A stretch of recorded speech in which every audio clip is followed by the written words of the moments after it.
चल friends, let's now start with Lenz law, जिसके बारे में आगे के लेक्चर में बहुत बात हुई। लेंस लॉ हर बार आता है, फ्रेंड्स लॉ, लेंस लॉ, तो वो क्या है वो समझते हैं। Lenz law mainly gives the direction of induce EMF. इसका पर्पस क्या है टू ऑब्टेन तो give the direction of induce EMF. ये क्या बताता है उस स्टेटमेंट, इसका क्या वो समझने से पहले let's take the existence of the Lenz law. हमने फॉर्मूला लिया था फैराडेज लॉ। फैराडेज लॉ ने क्या बोला, E is equal to minus D phi by D T, negative of time rate of change. ये negative sign is because of Lenz law. फिर दूसरा एक फॉर्मूला लिया मोशनल ईएमएफ का in the rod minus B L V, तो minus sign again shows the Lenz law. अब ये minus sign क्या बताता है कि जो इंड्यूस ईएमएफ प्रोड्यूस हुआ क्यों हुआ, बिकॉज ऑफ चेंजिंग फ्लक्स। ये ईएमएफ इंड्यूस क्यों हुआ, बिकॉज ऑफ चेंजिंग फ्लक्स। तो फ्लक्स में चेंज है उसके कारण ईएमएफ इंड्यूस हुआ। This is the cause and this is the effect. तो क्या बोला कि effect always oppose the cause. जिस कॉज ने इसको प्रोड्यूस किया उसी को अपोज करते हुए डायरेक्शन में ईएमएफ इंड्यूस होगा। यानी रीजन क्या था, चेंजिंग फ्लक्स, उसके ऑपोजिट डायरेक्शन में ईएमएफ इंड्यूस होता है। That's what this negative sign shows. यानी कि the product oppose the cause with produced, या इफेक्ट ऑपोज द कॉज। इसको हमने बोलते थे प्रोडक्ट, यानी जो प्रोड्यूस हुआ है वो किसको अपोज करता है, the cause who produced it. जिसने उसको प्रोड्यूस किया उसी के ऑपोजिट डायरेक्शन में ये माइनस ये है ईएमएफ इंड्यूस होता है। यानी कि यहाँ पे changing flux is the reason, उसी को अपोज करता है उसका product, that is EMF induced. तो induced EMF is produced in the direction opposite of the changing flux. दूसरे इक्वेशन में मोशनल ईएमएफ के केस में ईएमएफ क्यों इंड्यूस हुआ, because of the motion of the rod. अगर रॉड मूव नहीं करता तो ईएमएफ इंड्यूस नहीं होता, तो मूव किया तभी हुआ। And this is the reason due to which this product is being produced. ये reason speed of the motion of the rod है व्हिच प्रोड्यूस द ईएमएफ। तो ये मोशन ऑफ द रॉड जो कॉज है इसके ऑपोजिट डायरेक्शन में induce होता है। एंड वो भी हमने देखा था कि it produce a force which is in direction opposite which oppose the motion. Okay, तो EMF induce in direction opposite the cause, कौन, मोशन। यहाँ पे कॉज कौन, चेंजिंग फ्लक्स।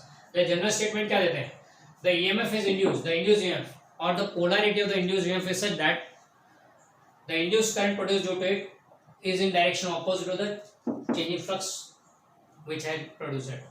जिस फ्लक्स के चेंज ने उसे प्रोड्यूस किया उसी के ऑपोजिट डायरेक्शन में इंड्यूस करंट के कारण ईएमएफ प्रोड्यूस होगा। क्लियर अबाउट दिस स्टेटमेंट, थोड़ा कॉम्प्लिकेटेड है आई नो वेरी वेल, और फिर भी let's try to understand this statement. अब इस लेंस लॉ का हमें प्रूफ देना है। केस तो हम वही लेंगे, कॉइल इन द मैग्नेट वाला। अब यहाँ पे ये कॉइल है made of conducting material, connect है गैल्वेनोमीटर साथ में। हमने क्या किया था, एक बार मैग्नेट लिया था with north pole facing the coil, ये हमारा केस था। We slightly push the bar magnet. On slightly pushing the bar magnet को पुश किया slightly, तो उसके कारण जो मैग्नेटिक फ्लक्स लिंक्ड है कॉइल के साथ, बार मैग्नेट को पुश किया तो flux linked the coil change, flux linked the coil change, तो हियर ईएमएफ वाज इंड्यूस्ड। या ईएमएफ इंड्यूस होगा तो क्लोज सर्किट ऐसे करंट प्रोड्यूस होगा। Let's suppose current is produced in clockwise direction, let's suppose current is produced in clockwise direction, यानी ये and पे current clockwise direction में, ये एंड पे क्लॉकवाइज डायरेक्शन, मतलब क्या हुआ, current passing through a loop gives the idea of magnetic field produced here. अब देखो सपोज ये लूप है, इसमें करंट पास किया क्लॉकवाइज डायरेक्शन में, सॉरी ये एंटी क्लॉकवाइज डायरेक्शन में करंट फ्लो हो रहा है इसमें। तो मतलब क्या हुआ, एरो के साथ एरो ड्रॉ करें एंटी क्लॉकवाइज के, current flowing in anticlockwise direction shows that north pole is produced। यानी अगर current anticlockwise direction flow हो रहा हो तो नॉर्थ पोल, एंड अगर करंट क्लॉकवाइज डायरेक्शन फ्लो हो रहा है, करंट क्लॉकवाइज डायरेक्शन फ्लो हो रहा है, एरो के साथ एरो बनाए एंड टेल्स को ज्वाइन करें, तो अगर करंट क्लॉकवाइज डायरेक्शन फ्लो कर रहा है देन यहाँ पे साउथ पोल प्रोड्यूस होगा। Okay, current passing to the coil loop shows the which magnetic field will produce. Current का डायरेक्शन अगर क्लॉकवाइज है तो south pole will be induce, anticlockwise है तो north pole will be induce. अब यहाँ पे देखें तो when the magnet is approaching, हमने लिया यहाँ पे साउथ क्लॉकवाइज डायरेक्शन प्रोड्यूस हो रहा है, तो साउथ नहीं है नॉर्थ हो गया। एंड यहाँ पे यू बताएगा डिफ्लेक्शन, करंट यू पास हो रहा है। यानी हमने क्या बोला, on slightly pushing the bar magnet flux in the coil changes and hence EMF is induced, current is produced, and that current क्या मिल रहा है यहाँ पे, यहाँ साउथ पोल नहीं है नॉर्थ पोल। यानी कॉइल का and facing the magnet has south pole induced in it because of this induced current। बराबर, इंड्यूस करंट के कारण ये साउथ पोल जैसा बिहेव कर रहा है।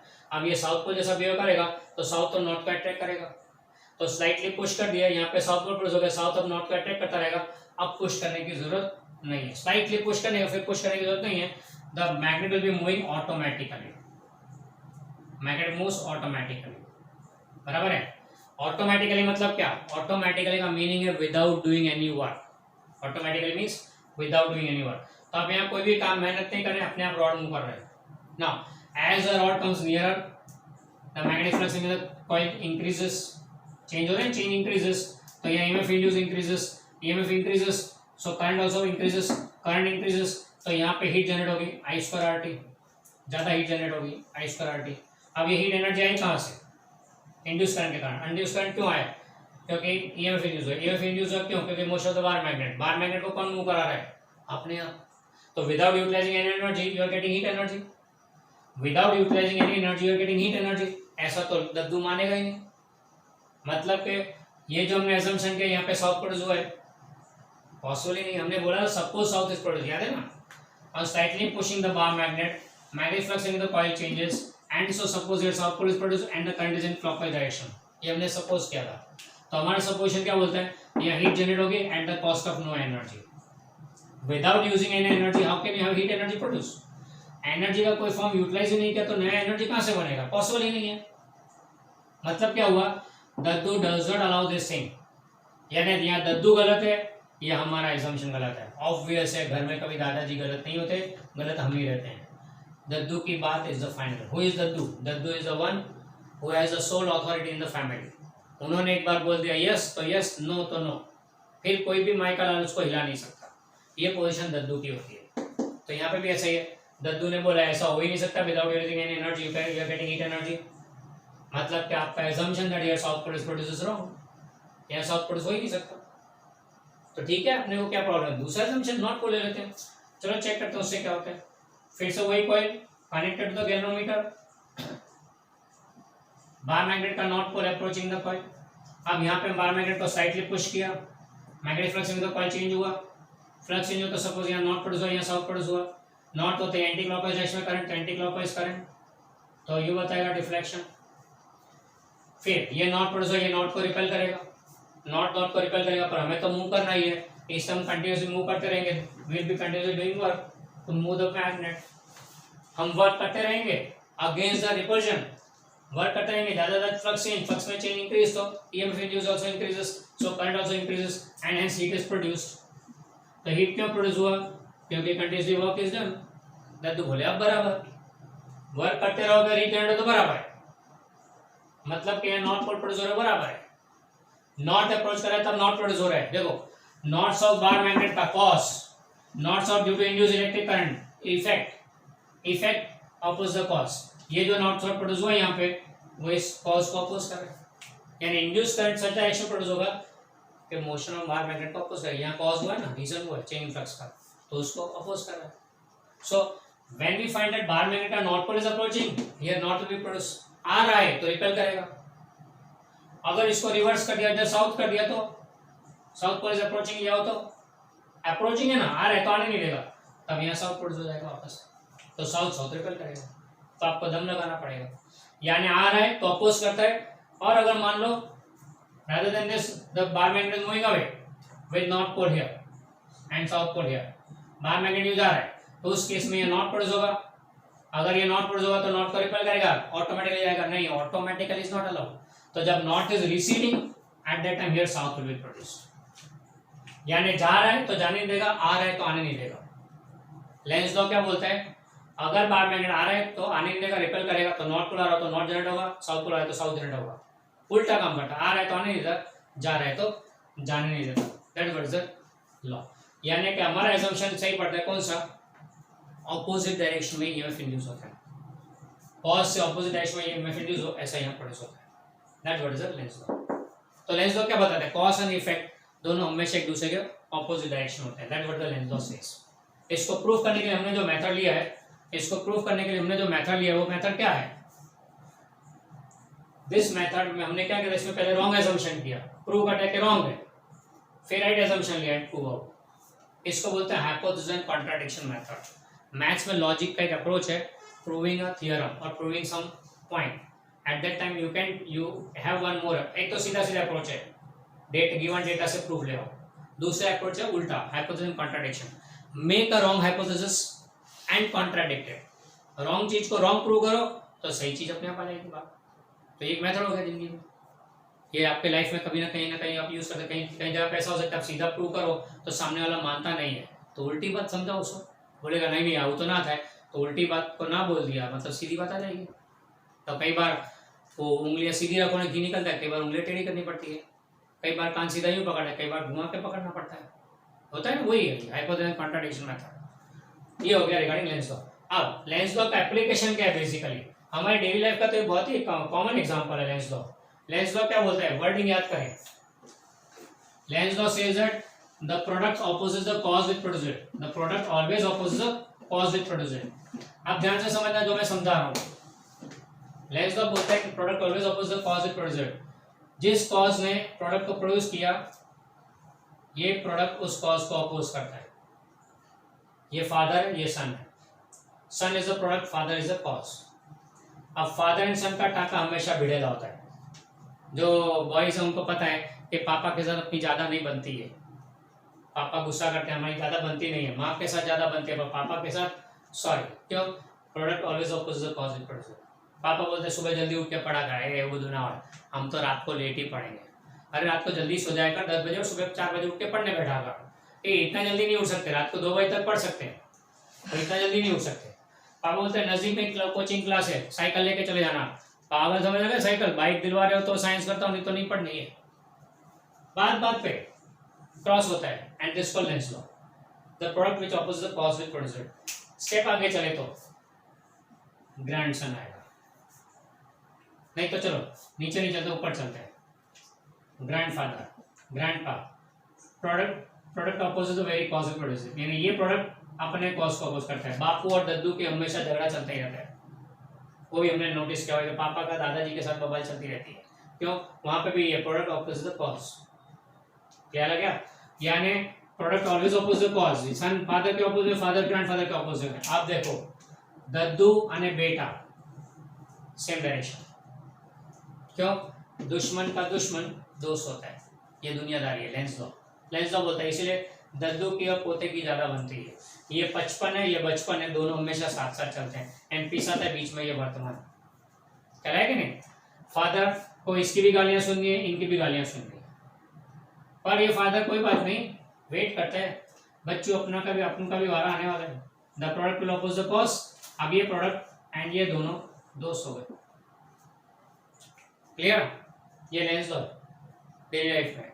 लड़कियां ज्यादा खुश ना हो, same channel applies for mother and daughter, mother and daughter का हमेशा दबाबाई चलती रहती, बाल में तेल डाल के जाना है, ऐसा थोड़ी करने का, बाल तो खुले ही अच्छे, ड्रेस ये पहना करो अच्छे पहना करो, नहीं नहीं ये सब कौन सलवार सूट पहन के जाएगा क्लास में, जीन्स और टी शर्ट बराबर है, झगड़ा चलता ही रहता है दोनों का, माँ बेटी का। पर नानी बेटी को हमेशा सपोर्ट करती है, क्यों, तारी माँ तो 6 देगी, तेरी माँ है ही ऐसी, वो हमेशा गड़बड़ करती है, इसलिए नानी और पोती दोनों खास दोस्त होते हैं। पर कोई बात नहीं, माँ भी राह देखती है, वो भी नानी बनेगी तब सब वसूल कर लेगी, यानी फेस चलता रहता है। हाँ पर क्रॉस वाला sorry Lenz law is not applicable in all the cases, okay, so that's regarding Lenz law.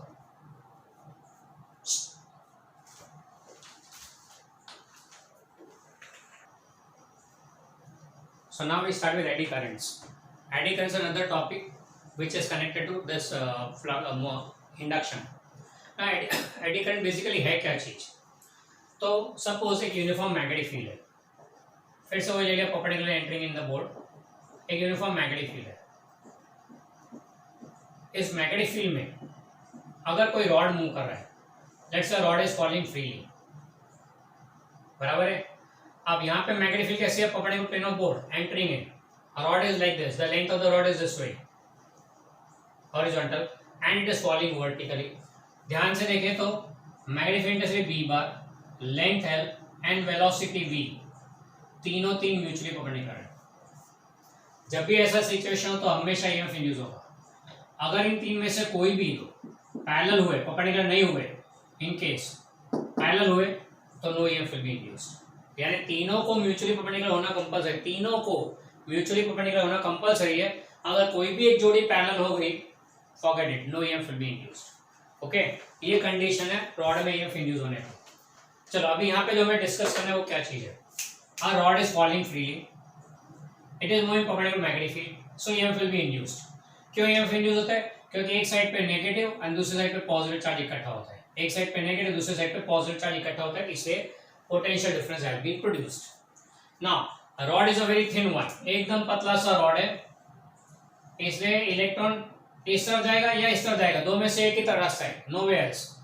Suppose electron यूं गया तो पॉजिटिव चार्ज इस तरफ आएगा और कोई रास्ता अवेलेबल नहीं है, कंस्ट्रेंट है, लिमिटेशन है इलेक्ट्रॉन के चार्ज पार्टिकल के मूव करने का, इसलिए there is a potential difference created. अगर मान लो कोई मेटेलिक प्लेट होती एंड वो अगर गिर रही होती परपेंडिकुलर लाइक दिस, तो इसमें ईएमएफ इंड्यूस होता डेफिनेटली। कंडक्टिंग मटेरियल है, मूविंग परपेंडिकुलर मैग्नेटिक फील्ड, तो उसमें जो इलेक्ट्रॉन्स है they will feel a force, बराबर, उसमें definitely electron will feel a force. पर यहाँ पे लिमिटेशन नहीं है पतले से रास्ते का, तो व्हाट विल हैपन, ऐसे सरफेस पे इलेक्ट्रॉन क्या करेंगे, they will form mini current loops, rather than moving getting collected on one side, electrons under the influence of magnetic force form mini current loop, ऐसे mini current loops are formed, such current loops are called eddy currents, such current loops formed are called eddy currents। यानी कि when a metallic surface rather than a thin rod, if a metallic surface is falling freely in a uniform magnetic field, the electrons over the free surface, over the surface, they form mini current loops। okay, तो induce electric current produce होगा, उसके छोटे छोटे loops बनेंगे, and this induce electric current we know by Lenz law they will oppose the cause. कौन सा है cause, falling, तो फॉलिंग को अपोज करेंगे, बराबर है, इससे मोशन को स्लाइटली रिटार्ड भी करेंगे। Clear about this, these loops are called eddy currents, they were first observed by scientist called Foucault. Foucault observed this for the first time. ये क्या कर रहा है, ये इससे क्या हो रहा है, ये एक्चुअली है क्या, available the space, electron will start forming mini current loops. अगर स्पेस नहीं है तो they will move on one side only, एक नेगेटिव साइड पॉजिटिव साइड, पर ये तो सरफेस अवेलेबल है तो they will form close loop. ये तो कैसा सिचुएशन हो गया, typical Gujarati system. Gujarati system में क्या होता है, कोई भी ओकेशन हो गरबा तो कंपलसरी है, कोई भी ओकेशन हो गरबा तो करते ही है, एंड गरबा भी स्पेस मिलनी चाहिए, गरबा शुरू हो जाएगा, स्पेस मिल, उनका चले तो वन वे पुलिया में भी चालू कर दे गरबा, जगह मिलनी चाहिए, गरबा शुरू। मैं आपको एक एग्जांपल देता हूँ, गुजरात में तो हर जगह पे गरबे चलते हैं, वी नो वेरी वेल, कहीं पे भी जाओ, कोई भी ओकेशन हो गरबा तो होता ही है, बराबर है। फॉरेन में अगर मैरिज रखा हो, यूएस में अगर मैरिज है कोई गुजराती में, गुजराती के घर में, तो मैरिज के लिए वो लोग क्या करते हैं, here we take party plot, वहाँ पैसा नहीं होता है, they keep it in banquet hall. अब बैंक्वेट हॉल में इतनी जगह नहीं होती, वहाँ तो खाली मेहमान भरे होते हैं, शादी की रस्म चल रही होती है, तो गरबा का सिचुएशन क्या हो, वो क्या बोलते हैं, जहाँ बारात निकलनी है तो कहाँ होगी, तो बारात निकालना अलाउड नहीं है, रोड पे तो नहीं, जैसा अपने इंडिया में वैसा रोड पे बारात निकालना अलाउड नहीं है। तो वहाँ क्या होता है, you are given the parking plot में जगह मिलती है, बारात निकालो, वहाँ से यहाँ तक 100 मीटर का गैप देते हैं, बोले बारात निकाल लो जितनी निकालनी हो, 100 मीटर या 50 मीटर जितने, यानी पार्किंग लॉट में थोड़ी गाड़ी हटा देते हैं एंड बैंक्वेट हॉल के दरवाजे तक। पर जब गुजराती का मैरिज हो तो ये पार्किंग लॉट में भी पुलिस का बंदोबस्त रहता है, क्योंकि इनको तो जगह मिलनी चाहिए, गरबे शुरू, एक गाड़ी से यूँ जाएंगे, घूम के आएंगे, उधर दूसरी गाड़ी में घुसेंगे, यहाँ से आएंगे, and so they perform garba, कहीं पे भी जगह मिलनी चाहिए, गरबा होता है। इसलिए नवरात्रि में अब तो शिकागो में तो अलॉटेड एक सीट दे देते हैं, तुम यहाँ गरबा जाओ, बाहर मत निकलो। हॉल में गरबा रखते हैं तो हॉल को टाइटली बंद किया जाता है, एंड बाहर पुलिस का बंदोबस्त है, सारे बाहर गरबा नहीं गए, सारे अंदर ही रहे, बराबर, जगह मिलनी चाहिए, गरबा शुरू। ये एडी करंट का कॉन्सेप्ट भी वही है, available the space surface, they will start forming create current loops, and these current loops are induced currents, these are actually induced electric current which are called eddy currents। okay, इनका काम क्या है, they oppose the induced electric current, क्या करता है, oppose करेगा किसको, जिसने उसको मूव कराया, तो रॉड के मोशन को अपोज करेगा।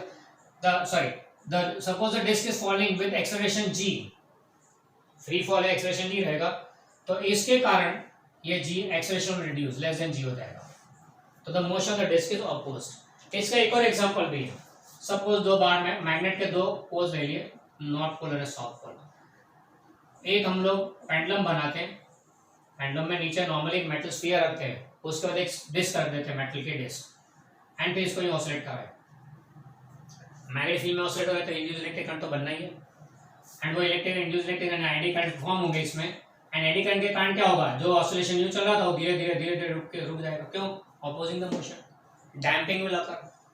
अब ये जो कॉन्सेप्ट है उसको बोलते हैं इलेक्ट्रोमैग्नेटिक डैम्पिंग, इसको बोलते हैं इलेक्ट्रोमैग्नेटिक डैम्पिंग। सो एडी करंट का इफेक्ट क्या है? डैम्पिंग अकर्स, मोशन को अपोज करता है। ऐसे एडी करंट को रिड्यूस करना हो तो फिर एक तो इंड्यूस इलेक्ट्रिक करंट नहीं होना चाहिए, यानी कि सरफेस को ओपन नहीं रखना, मेटल सरफेस को ओपन नहीं रखने का, उसके ऊपर एक लैमिनेटेड कोटिंग कर दो।